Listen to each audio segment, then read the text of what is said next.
Good morning friends, MKH video series में आपका स्वागत है। इस वीडियो में हम जो 8वीं क्लास का 7th चैप्टर है जिसका नाम है घन और घनमूल, इसे स्टार्ट करेंगे।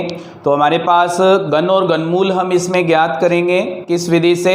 इसमें हम ज्ञात करेंगे अभाज्य गुणनखंड विधि से। तो अभाज्य गुणनखंड विधि से घन और घनमूल हम किस तरह से ज्ञात करते हैं, उसके लिए हमें कुछ संख्याओं के घन याद रखने हैं। तो वो घन जो हैं वो यहाँ पे लिख रहा हूँ मैं। हमारे पास 1 की क्यूब होती है 1, 2 की क्यूब होती है हमारे पास 8, 3 की क्यूब होती है 27, 4 की क्यूब होती है 64, 5 की क्यूब होती है हमारे पास 125, 6 की क्यूब होती है 216, 7 की क्यूब होती है 343, 8 की क्यूब होती है 512, 9 की क्यूब होती है 729 और जो हमारे पास 10 की क्यूब है वो होती है हमारे पास 1000। तो यहाँ से अगर हम देखें तो हमारे पास जो इकाई अंक हैं क्यूब के लिए वो क्या क्या बन सकते हैं? 1 और क्या आ सकता है 2, 3, 4, 5 भी हो सकता है, 6 भी हैं, 7 भी, 8 भी और 9 भी हैं। तो इकाई अंक हमारे पास कोई भी हो वो पूर्ण घन संख्या बन सकती है। लेकिन अगर हमारे पास अंत में 0 की संख्या 3 या 3 के गुणा में नहीं दी हुई है तो वो पूर्ण घन संख्या नहीं बन पाएगी, ये हमें ध्यान रखना है। तो जब हम घनमूल ज्ञात करेंगे तो इकाई अंक ज्ञात करने के लिए हमें इनकी ज़रूरत पड़ेगी, तो ये हमें याद रखना है। इसके बाद हमारे पास जो इसका पहला प्रश्न दिया है वो क्या दिया है हमें? 7.1 का पहला जो प्रश्न है इसने कहा है कि निम्नलिखित में से कौन सी संख्याएं पूर्ण घन नहीं हैं। तो हमें अभाज्य गुणनखंड विधि से ये चेक करना है कि ये पूर्ण घन संख्याएं कौन सी नहीं हैं। तो हमारे पास पहला प्रश्न दिया है, प्रश्न नंबर 1, निम्नलिखित में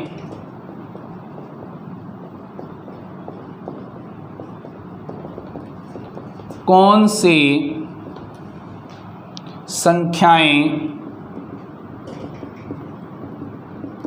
पूर्ण घन नहीं हैं? तो पहली संख्या हमें दी है इसने कौन सी? 216। तो 216 को हमें चेक करना है कि ये पूर्ण घन है या नहीं है। तो 216 के लिए अभाज्य गुणनखंड करेंगे। 216 में पहले 2 का भाग जाएगा 108, फिर 2 का भाग जाएगा 54, फिर 2 का भाग जाएगा 27, 3 का भाग देंगे 9, 3 का भाग देंगे 3, फिर 3 का भाग देंगे 1। यहाँ से हम 216 को लिख सकते हैं 2 गुणा 2 गुणा 2 गुणा 3 गुणा 3 और गुणा 3। अब यहाँ पे जब हम इसका घनमूल ज्ञात करते हैं तो इसके 3 संख्याओं के जोड़े बनाते हैं। तो 3 संख्याओं के हमने जोड़े बनाए, जिनमें जोड़े पूरे पूरे बन जाएंगे वो पूर्ण घन संख्या होगी, और जिसमें जोड़े पूरे पूरे नहीं बन रहे हैं 3 संख्याओं के, वो पूर्ण घन संख्या नहीं होगी। तो इसमें जोड़े पूरे बन रहे हैं तो ये पूर्ण घन संख्या है, यह पूर्ण घन संख्या है। उसके बाद में दूसरा जो पार्ट हमें दिया है वो पार्ट हमें दिया है इसने संख्या जो दी है 128। तो 128 के हम अभाज्य गुणनखंड करके देखेंगे। तो 128 के लिए हमारे पास क्या बनेगा? पहले 2 का भाग जाएगा 54, फिर 2 का भाग जाएगा हमारे पास आ जाएगा 27, फिर 3 का भाग जाएगा 9, 3 का भाग देंगे 3, फिर 3 का भाग जाएगा हमारे पास कितना आ जाएगा? 1। तो 128 को हम क्या लिख सकते हैं? 128 को हम लिख सकते हैं 2 गुणा 2 गुणा 3 गुणा 3 और गुणा 3। यहाँ पे 3 के तो जोड़े पूरे बन रहे हैं लेकिन 2 के जोड़े नहीं बन रहे हैं, 3 संख्याओं का जोड़ा नहीं आ रहा है, तो ये हमारे पास पूर्ण घन संख्या नहीं है। तो लिख देंगे यह पूर्ण घन संख्या नहीं है। तो हमारा दूसरा पार्ट कंप्लीट हो गया। अब हम इसका तीसरा पार्ट डल करेंगे। तीसरे पार्ट में संख्या दी है 1000। 1000 के हम अभाज्य गुणनखंड करके देखेंगे। तो 1000 में सबसे पहले भाग जाएगा 2 का 500, फिर 2 का भाग जाएगा 250, फिर 2 का भाग देंगे 125। अब 2 का भाग नहीं जाएगा, 5 का भाग जाएगा, कितना आ जाएगा 25। 5 का भाग करेंगे 5, फिर 5 का भाग करेंगे, कितना आ जाएगा हमारे पास 1। तो 1000 को हम क्या लिख सकते हैं, 2 गुणा 2 गुणा 2 गुणा 5 गुणा 5 और गुणा 5। यहाँ से अगर हम इनके जोड़े बनाकर देखें 3-3 संख्याओं के, तो पूरे पूरे जोड़े बन रहे हैं। तो हम लिख सकते हैं यह पूर्ण घन संख्या है। उसके बाद में इसका चौथा जो पार्ट हमें दिया है वो हमें दिया है इसने 100। तो चौथा पार्ट है 100। इस 100 के लिए हम अभाज्य गुणनखंड करके देखेंगे।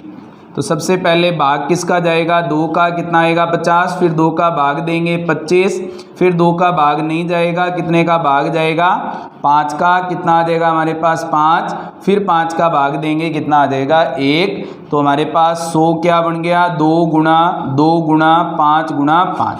यहाँ से ना तो 2 के पूरे जोड़े बन रहे हैं और ना ही हमारे पास 5 के पूरे जोड़े बन रहे हैं। तो ये हमारे पास पूर्ण घन संख्या नहीं है। लिख देंगे यह पूर्ण घन संख्या नहीं है। इसके बाद हमारे पास जो पांचवा पार्ट दिया है वो है 46656। पांचवा पार्ट है 46656। इसके लिए हमें पहले अभाज्य गुणनखंड करके देखने हैं। तो 46656 में पहले 2 का भाग जाएगा 23, 3 याद आएंगे 2 और 8, फिर से 2 का भाग जाएगा, याद आएंगे 10, 11 और यहाँ पे बच जाएगा 6, फिर 6 और फिर हमारे पास आ जाएगा 4, फिर 2 से भाग जाएगा 5, 8, 3, 2, फिर 2 से भाग देंगे 29, 16, फिर 2 से भाग देंगे 14, 5 और 8, फिर 2 से भाग देंगे 729।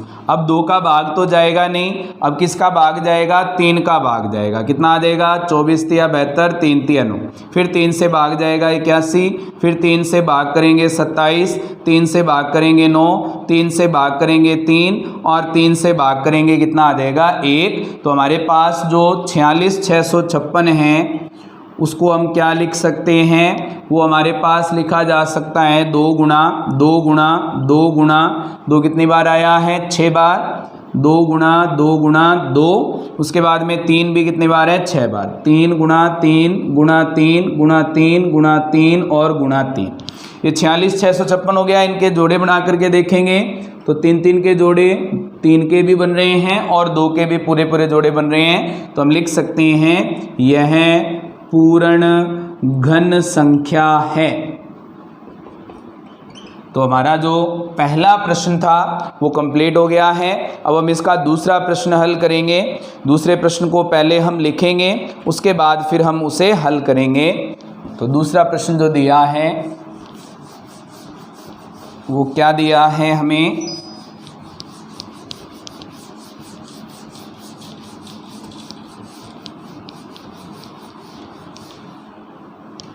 दूसरा प्रश्न है हमारे पास, वह सबसे छोटी संख्या ज्ञात कीजिए। प्रश्न नंबर 2, वह सबसे छोटी संख्या ज्ञात कीजिए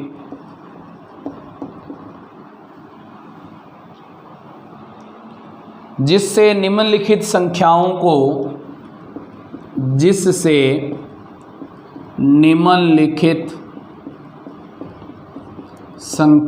को गुणा करने पर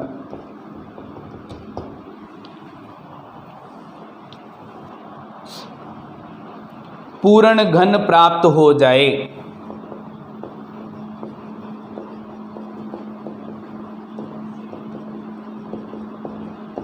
तो पूर्ण घन प्राप्त हो जाए वो कौन सी संख्याएं हैं हमारे पास, पहली संख्या है हमारे पास 243, तो इसके लिए हमें ये चेक करना है कि हम इसे किस से गुणा करें कि ये पूर्ण घन संख्या बन जाए। तो इसके लिए हमारे पास पहले इसके अभाज्य गुणनखंड करेंगे। ये काम हमने वर्ग और वर्गमूल में भी किया था छठी प्रश्नावली में, वही काम यहाँ पे करना है। तो सबसे पहले ये भाग किससे जाएगा, 3 से भाग जाएगा, कितना आ जाएगा 81। 3 से भाग करेंगे कितने आएंगे 27। 3 से भाग करेंगे 9, 3 से भाग करेंगे 3, 3 से भाग करेंगे हमारे पास आ जाएगा 1। 243 को हम क्या लिख सकते हैं, 3 गुणा 3 गुणा 3 कितनी बार है 5 बार, गुणा 3 और गुणा 3। इनके जोड़े बनाकर देखेंगे 3 संख्याओं के, तो एक जोड़ा तो पूरा पूरा बन गया, एक 3 का जोड़ा पूरा नहीं बन रहा है। जोड़ा पूरा करने के लिए हमें किससे गुणा करना पड़ेगा, 3 से। तो हम लिख देंगे 243 को 3 से गुणा करने पर यह पूर्ण घन संख्या बन जाएगी। तो अब हम इसका दूसरा पार्ट हल करेंगे। तो अगला पार्ट हमें दिया है, इसने क्या दिया है, दूसरी संख्या, वो है हमारे पास 256। तो दूसरा पार्ट है 256। तो 256 के अभाज्य गुणनखंड करके देखेंगे हमारे पास क्या बनेगा। 256 में पहले भाग जाएगा 2 का, कितना आएगा हमारे पास 128। फिर 2 का भाग देंगे, कितने आ जाएंगे हमारे पास 64। फिर 2 का भाग देंगे 32। फिर 2 का भाग देंगे 16। फिर 2 का भाग जाएगा 8। फिर 2 का भाग जाएगा 4। 2 का भाग देंगे 2। 2 का भाग देंगे हमारे पास क्या आ जाएगा 1।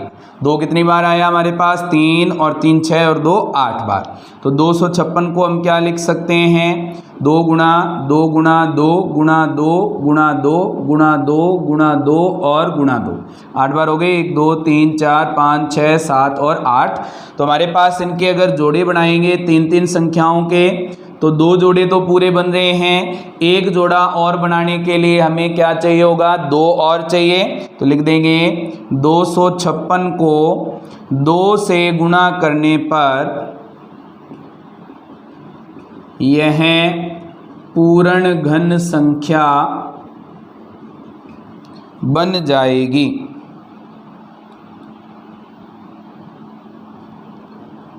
तो हमारा जो दूसरा पार्ट है वो कंप्लीट हो गया। अब हम इसका तीसरा पार्ट हल करेंगे।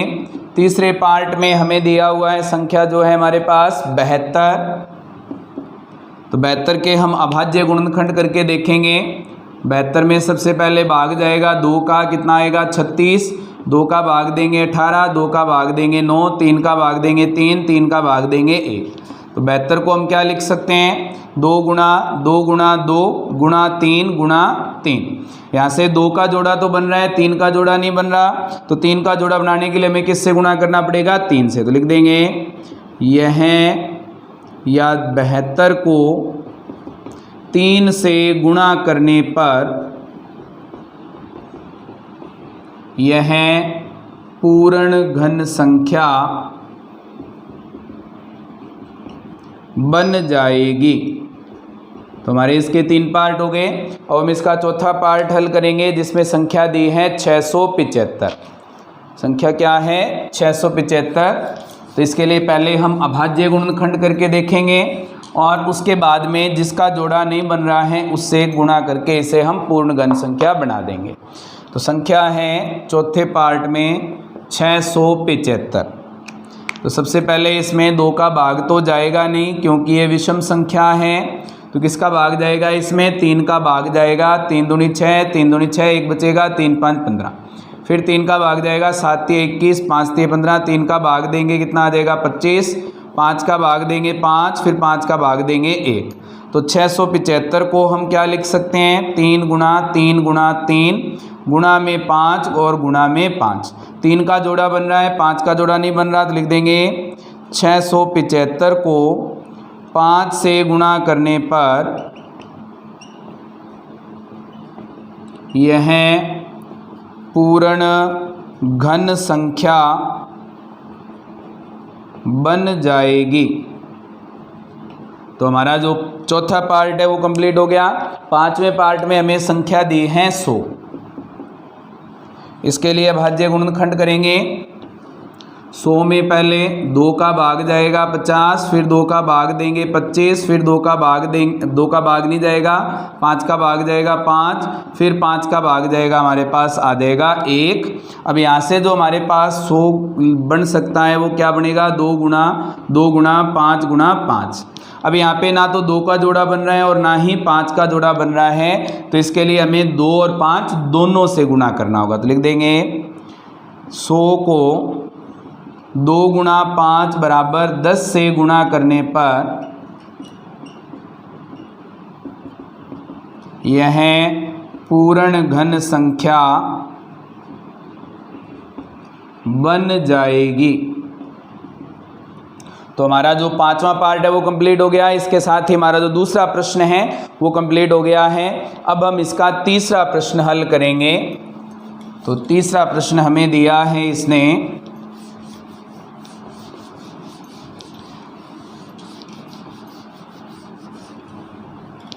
क्या दिया है तीसरा प्रश्न, वह सबसे छोटी संख्या ज्ञात कीजिए। प्रश्न नंबर 3, वह सबसे छोटी संख्या ज्ञात कीजिए जिससे निम्नलिखित संख्याओं को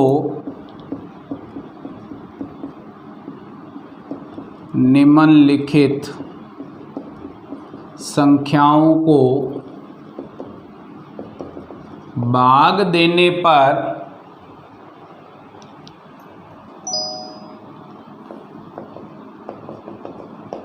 भागफल एक पूर्ण घन संख्या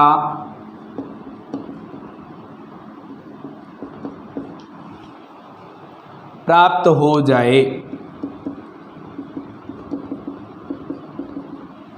तो हमें ये बताना है कि किस संख्या से हम भाग दें कि जो संख्याएं दी हैं वो पूर्ण संख्याएं बन जाएं। तो पहला पूर्ण घन संख्याएं बने, तो पहली संख्या दी है इसने 81। इनके हम अभाज्य गुणनखंड करके देखेंगे। तो 81 के लिए सबसे पहले भाग जाएगा 3 से 27, 3 से भाग देंगे 9, 3 से भाग देंगे हमारे पास आ जाएगा 3 और 3 से भाग देंगे 1। तो हम 81 को क्या लिख सकते हैं, 3 गुणा 3 गुणा 3 गुणा 3, 3 का जोड़ा पूरा पूरा बन रहा है, ये 3 एक्स्ट्रा हैं, तो इसी से हमें भाग करना है। तो हम लिख देंगे 81 को 3 से भाग करने पर पूर्ण घन संख्या प्राप्त होगी। उसके बाद में दूसरा पार्ट जो हमें दिया है इसने, दूसरे पार्ट में संख्या दी है 128। तो 128 के हम अभाज्य गुणनखंड करेंगे। 128 में 2 का भाग देंगे 64, 2 का भाग देंगे 32, 2 का भाग देंगे 16, 2 का भाग देंगे 8, 2 का भाग देंगे 4, 2 का भाग देंगे 2 और 2 का भाग देंगे हमारे पास आ जाएगा 1। 128 को क्या लिख सकते हैं, 2 कितनी बार आए हैं, 3, 3 6 और 1 7, कितना आ जाएगा 2 गुणा 2 गुणा 2 गुणा 2 गुणा 2 गुणा 2 और गुणा 2, 1 2 3 4 5 6 और 7 जोड़े बनाएंगे। 3 3 के 2 जोड़े तो बन गए लेकिन 2 अकेला बच गया। तो 128 को 2 से भाग करने पर पूर्ण घन संख्या प्राप्त होगी।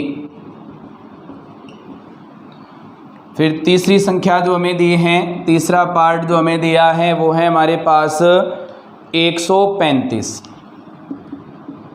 तो 135 के अभाज्य गुणनखंड करके देखेंगे। 135 में 2 का भाग नहीं जाएगा, 3 का भाग जाएगा 4 और 5, फिर 3 का भाग जाएगा, कितना आ जाएगा 15, 3 का भाग करेंगे 5, 5 का भाग करेंगे 1। तो 135 को क्या लिख सकते हैं, 3 गुणा 3 गुणा 3 गुणा में हमारे पास है 5। तो हमारे पास 3 का जोड़ा तो बन रहा है, 5 का नहीं बन रहा, तो 5 से भाग देने पर ये पूर्ण घन बन जाएगी। तो 135 को 5 से भाग करने पर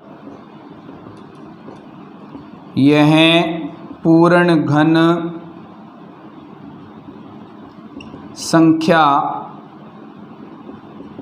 प्राप्त हो जाएगी।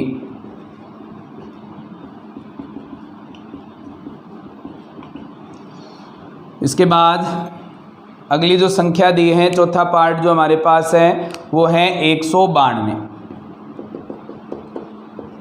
192 के अभाज्य गुणनखंड करके देखेंगे तो 192 में पहले भाग जाएगा 2 का 96, 2 का भाग देंगे 48, 2 का भाग देंगे 24, 2 का भाग देंगे 12, 2 का भाग करेंगे 6, 2 का भाग करेंगे 3, 3 का भाग करेंगे 1। तो 192 को क्या लिख सकते हैं, 2 है यहाँ पे 6 बार, 2 गुणा 2 गुणा 2 गुणा 2 गुणा 2 और गुणा 2, और गुणा में हमारे पास कितना आ जाएगा 3। तो हमारे पास जोड़े बनाएंगे तो ये जो जोड़े हैं वो 3-3 संख्याओं के बन रहे हैं, 3 अकेला बच रहा है। तो 192 को 3 से भाग करने पर पूर्ण घन संख्या प्राप्त होगी। तो हमारा चौथा पार्ट हल हो गया। अब हम इसका पांचवा पार्ट हल करेंगे। लास्ट पार्ट है इसका, संख्या दी है 704। तो हमारे पास संख्या क्या है 704। तो 704 के अभाज्य गुणनखंड करके देखेंगे। पहले हम 2 से भाग करेंगे, 3 दूनी 6, 5 दूनी 10 और 2 दूनी 4, फिर 2 से भाग जाएगा 17 दूनी 34, 6 दूनी 12, ये हमारे पास फिर 2 से भाग जाएगा 8 दूनी 16, 8 दूनी 16, 2 से भाग करेंगे 44, 2 से भाग करेंगे 22, 2 से भाग करेंगे 11, 11 से भाग करेंगे 1। तो हमारे पास 704 को हम क्या लिख सकते हैं, 2 गुणा 2 गुणा 2 गुणा 2 गुणा 2 गुणा 2 गुणा में हमारे पास है 11, 2 के पूरे पूरे जोड़े बन रहे हैं, 11 बच रहा है हमारे पास। तो 704 को 11 से भाग करने पर पूर्ण घन संख्या प्राप्त होगी। तो हमारा जो पांचवा पार्ट है वो कंप्लीट हो गया। इसके साथ ही हमारा जो तीसरा प्रश्न था वो कंप्लीट हो गया। अब हम इसका चौथा प्रश्न हल करेंगे। पहले हम चौथा प्रश्न लिखेंगे, उसके बाद उसे ध्यान से पढ़ेंगे, फिर हम उसे हल करेंगे।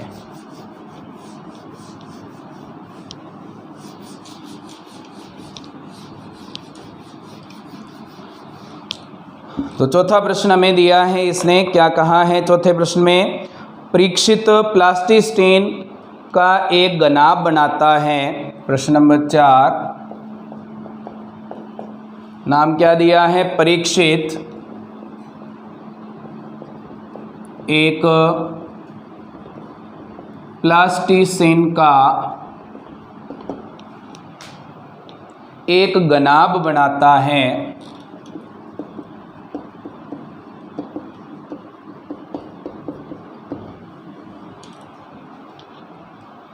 जिसकी भुजाएं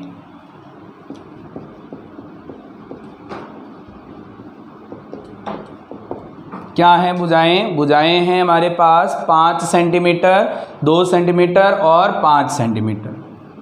5 सेंटीमीटर, 2 सेंटीमीटर और 5 सेंटीमीटर हैं। एक घन बनाने के लिए कितने घनाभों की आवश्यकता होगी, ऐसे कितने घनाभों की आवश्यकता होगी। तो हमें ये बताना है कि इसमें कितने घनाभ चाहिए होंगे घन बनाने के लिए। तो घन की विमाएं क्या दी हैं, घनाभ की विमाएं हमारे पास हैं 5 सेंटीमीटर, 2 सेंटीमीटर और 5 सेंटीमीटर। लंबाई 5 है, चौड़ाई 2 है और ऊंचाई हमारे पास है 5 सेंटीमीटर। घनाभ का आयतन क्या होता है, घनाभ का आयतन होता है हमारे पास लंबाई गुणा चौड़ाई और गुणा में ऊंचाई। तो हमारे पास 5 गुणा 2 गुणा 5, ये हमारे पास इसका आयतन आ जाएगा किसमें, सेंटीमीटर क्यूब में। हमें ये बताना है कि घनों की आवश्यकता कितनी होगी, घनाभों की आवश्यकता कितनी होगी। घन बनाने के लिए आवश्यक घनाभ, कितने घनाभ चाहिए होंगे। घन बनाना है तो इसके पूरे पूरे जोड़े बढ़ने चाहिए। कहने का मतलब 5 के भी 3 संख्याओं के जोड़े बढ़ने चाहिए, 2 के भी 3 संख्याओं के जोड़े बढ़ने चाहिए। अब यहाँ से 5 कितनी बार चाहिए हमें, 1 बार, और 2 कितनी बार चाहिए, 2 बार। तो इन्हें हम गुणा करेंगे, ये घनाभों की संख्या बता देगा। कितना आएगा, 5 दूनी 10, 10 दूना 20। तो हमें कितने घनाभ चाहिए होंगे, 20 घनाभ चाहिए होंगे, जिससे हम घन बना पाएंगे। तो हमारा जो चौथा प्रश्न है वो कंप्लीट हो गया। इसके साथ ही हमारी 7.1 प्रश्नावली कंप्लीट हो गई है। तो इस वीडियो में हम 7.1 ही कंप्लीट करेंगे। उम्मीद है कि आपको ये वीडियो पसंद आई होगी। 7.2 हम नेक्स्ट वीडियो में करेंगे। आपको कोई प्रॉब्लम है 7.1 में तो आप चैट बॉक्स में लिख करके बता सकते हैं। Thank you students.